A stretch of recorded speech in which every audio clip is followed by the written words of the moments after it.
Hey, what's going on, guys? Hope everybody's doing well and having a great day. In this video, I'm going to have you guys take a look at something that was shared with me on Google Earth. I haven't been able to find it. It originated from Google Earth. I'm going to show you guys that image here in a moment that was shared with me by Bill. In fact, I'm going to show it to you right now. Hold on, I'm checking something real quick. Yeah, there we go. Okay. Yeah, making sure everything's up and running. How's everybody doing today? Hopefully well. Okay, here we go. Where's the photo? Right here. I've got a lot of other things to share with you guys in this video as well. Some really strange things in the skies above planet Earth. You guys don't miss a trick. I've got something out of San Diego that was sent in by Letitia. Peoria, Arizona. This might be identifiable, but I want you guys to take a look at it.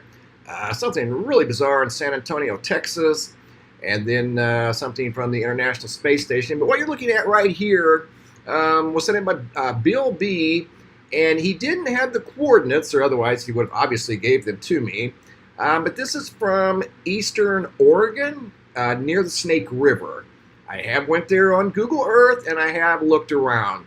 Obviously, you're looking at something in the sky that was captured when this image was taken of the Earth.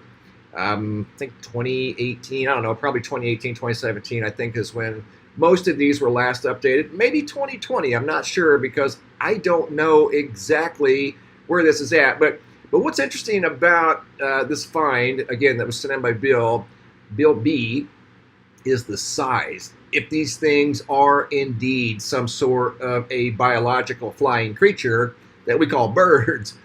Down below, I went to this area and looked around, and these are trees down here on the ground. You know, there's valleys up here, and then there's flatlands, and this area here that I found looked very similar. Obviously, it didn't have these creatures, whatever they are. If they're creatures, I don't know what they are. I'm sharing them with you guys. Maybe you guys have seen these before.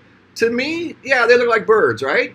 But what are the odds of three birds flying together in formation, and at the time this image was taken, all of their wings are in the same exact position with respect to one another, with the outer edges of the wings moving in a forward position. Number two, here's where it gets really interesting. These trees on the ground, you know, at minimum are 20 feet wide. Looking down at the tops of these trees, the girth around the center of the trees is 20 feet wide. Okay, these things are specified height up in the sky, and I don't know what that would be looking down at the time this image was taken. Either way, these things are incredibly big for biological creatures that are flying through the sky. If I had to guess, I'd say these, if they are birds, I don't know that they are. Let's go in a little closer. Again, you guys tell me. I got some homework for you. These are in Eastern Oregon, on Google Earth near the Snake River. That's all I know.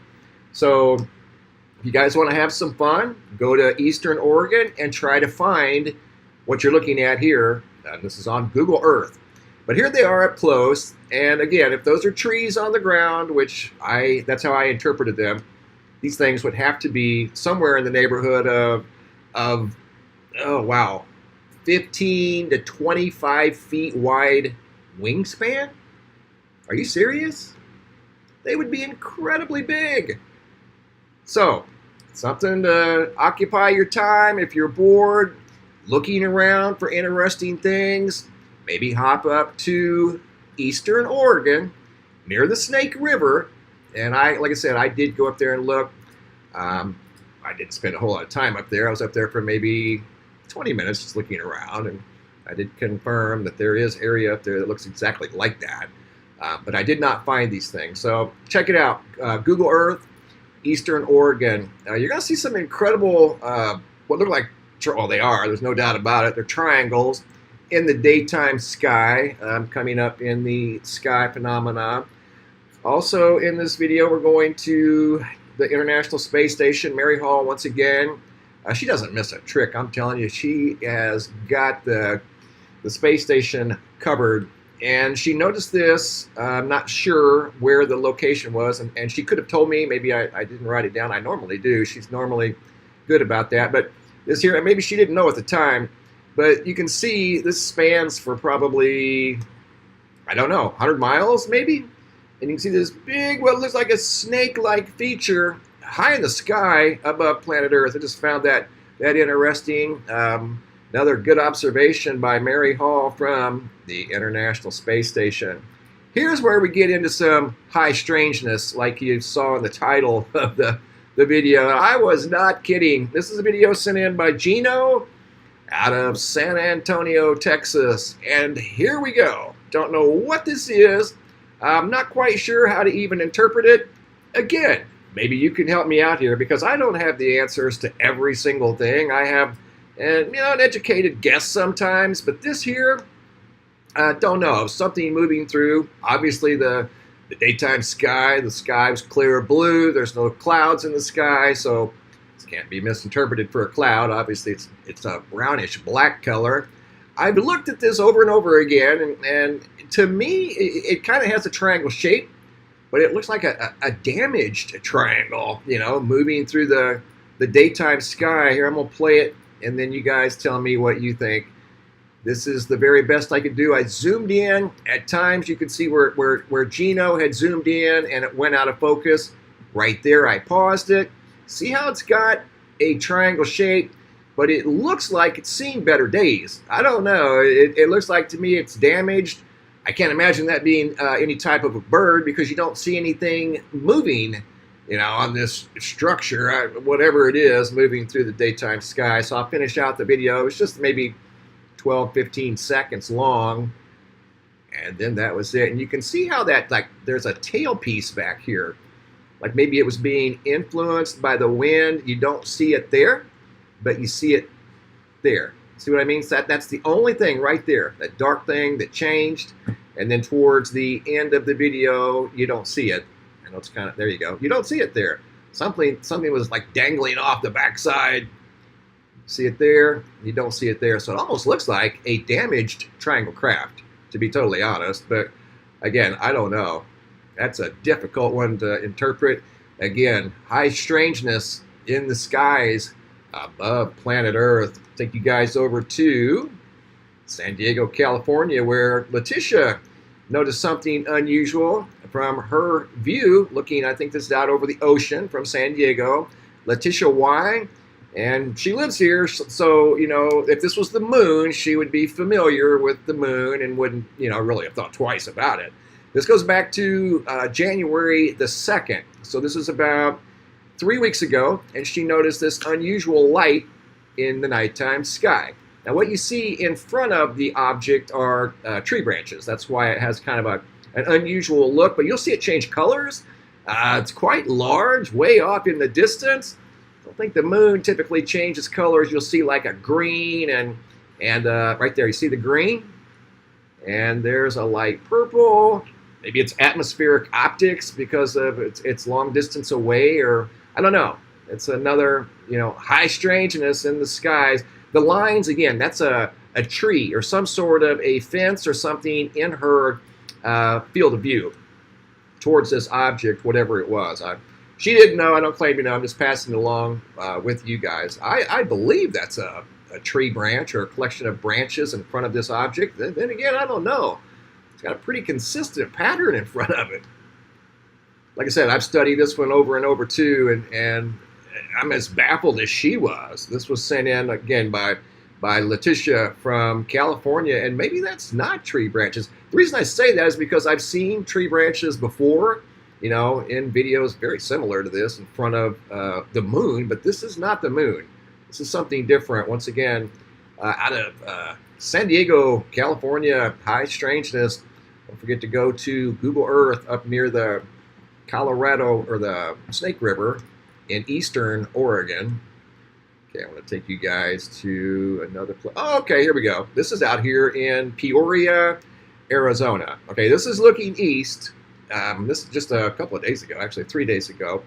Video footage was taken by Kevin T, actually on the 19th, from right out here in Peoria, Arizona. Okay, and he noticed what looked like a crescent in the eastern sky as the sun, you can see, is coming up. You can see some clouds and the sky starting to get the familiar blue. Hear an airplane in the background. I'm assuming that's an airplane. What in the heck? And he's like, what the? Okay, so let me pause here and overstate the obvious. We're looking east. That's not the moon, because on the 19th, that was just 2 days prior, or 2 days post full moon. So the moon was still at 90, right around 90%. So we were nowhere near a crescent moon. What's over here in the eastern sky in the early morning hours is Venus, right? But when the sky's blue like this, Venus is starting to fade out, not become this big, obvious crescent in the early morning sky. Did anybody else happen to notice this on the 19th, the morning of the 19th? I know Venus is very bright in the early morning sky. I don't think.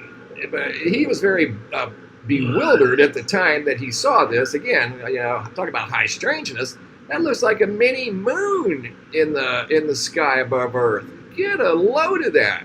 But here's the thing. It's also in the same general area, and the time is correct for the planet Venus. But man, that looks big. Like I told Kevin, that looks very big to be Venus. I mean, I've seen Venus in pretty much every position that you can see Venus in. The early morning sky, when it's called the morning star. Evening sky, late nighttime, early night, whatever. I've seen it. Followed Venus around the solar system. And I don't recall with an iPhone ever seeing Venus be this obvious of a crescent without the aid of a at least decent telescope. I've got a 5-inch telescope, and I've obviously been in on Venus. I've gone to Venus with my Canon camera, zoomed in very tight, and you can see the crescent. In fact, Venus is pretty much always, at least from Earth's perspective, in some sort of a crescent phase. But this here is quite large, for just a typical iPhone. I don't know. You guys tell me. Again, eastern sky, January the 19th. You're looking at a segment when it was very steady, and he did an excellent job, by the way, recording freehand. Once again, you see things unexpectedly, and you pull out your phone and start recording. In this segment here, I just kind of made some, simple modifications, nothing fancy. Just this one here is a complete reversal, light is dark, dark is light. You can totally see there's a crescent there of some sort, reflecting the sunlight that's coming up behind it in the eastern sky. So obviously a crescent, but what is it? Is that Venus? Is that some sort of a little mini moon? Or is that some sort of a giant balloon in the sky? Don't know, but great observation by Kevin out of Peoria, Arizona. Something unique to share with you guys. Photo taken by Kristen. Get back down here, get situated. Okay. Trying to run multiple windows at the same time, and sometimes I get, okay, here we go.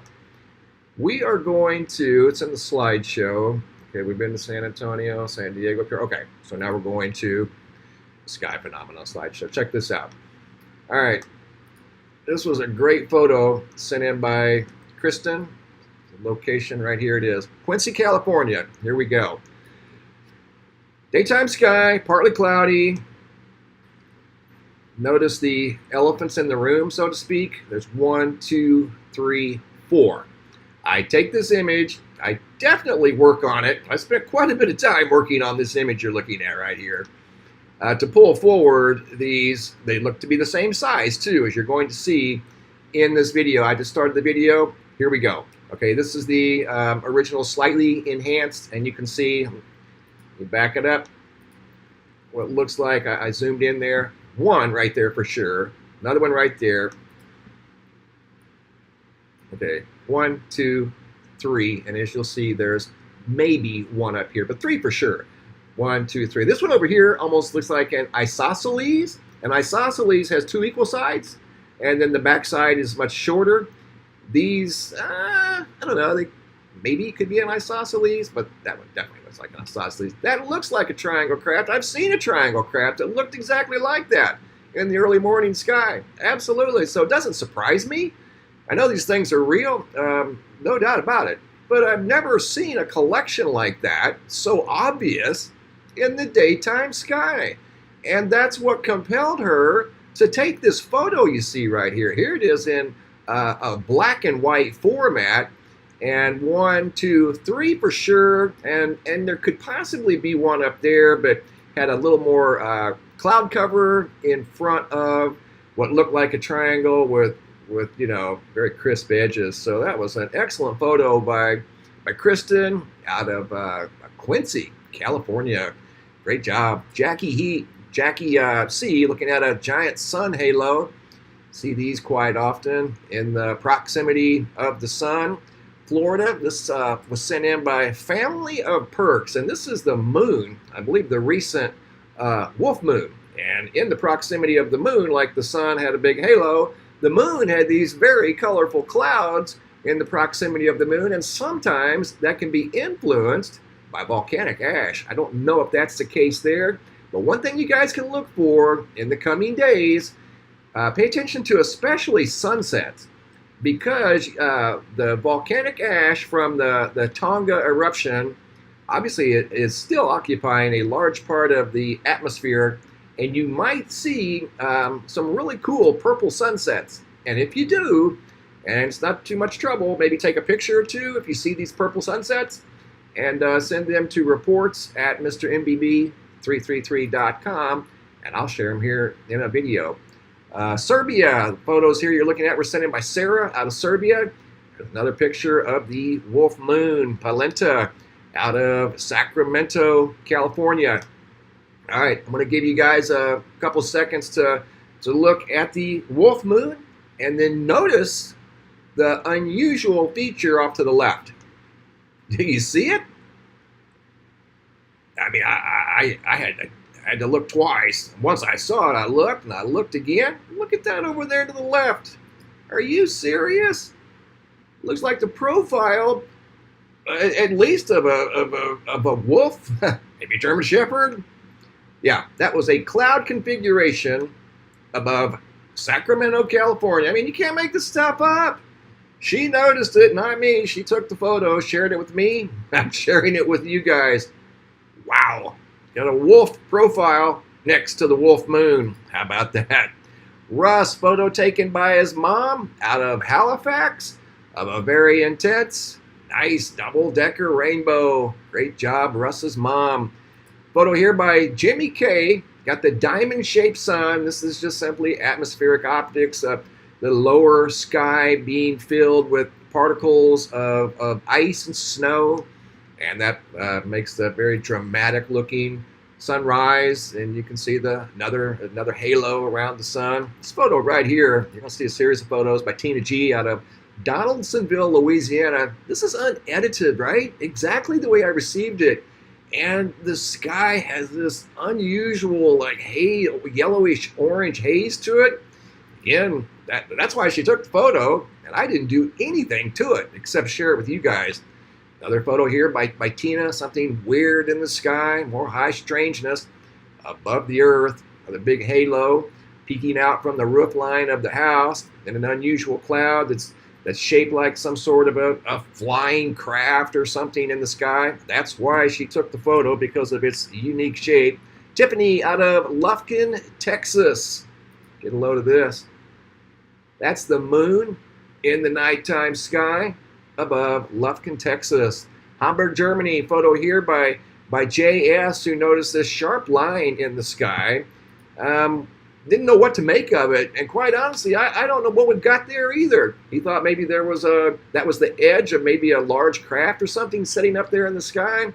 I'm not quite sure. If in fact that is extremely large. That was the moonlight back here somewhere, and then that light, or that line in the sky, is what compelled him to take that exceptional photo. Incredible. Great job, guys. Keep the photos coming. If you have any photos you'd like to share, you can send those to reports at MrMBB333.com. Once again, if you have a little extra time and you want to look around on Google Earth and you can find the coordinates to these unusual things that were flying in the sky, above eastern Oregon. Again, near the Snake River in eastern Oregon. That's all I know. And if these are birds, they have like a 20-foot wingspan. That's why I featured them in the video. It's quite exceptional. Those things are quite large if they are biological creatures flying through the skies of Earth. I don't think I've ever seen a bird that had a 20-foot wingspan. But if that's what those are, then that's what we're dealing with right there. So it'd be interesting to take a look at them on Google Earth. Again, it's eastern Oregon, near the Snake River. And if you guys find the coordinates to these things, by all means, share the coordinates with me, again, at reports at mrmbb333.com. And the feature photo today was sent in by James G. out of Paducah, Kentucky. Another fiery orange sunset. And again, you're going to be looking for purple sunsets moving forward here in the next several days as the volcanic ash from the huge Tonga eruption is now spreading around the Earth, and it is influencing sunsets. So look for purple sunsets in the coming days. Thanks for watching. Have a super day, and be safe out there, guys.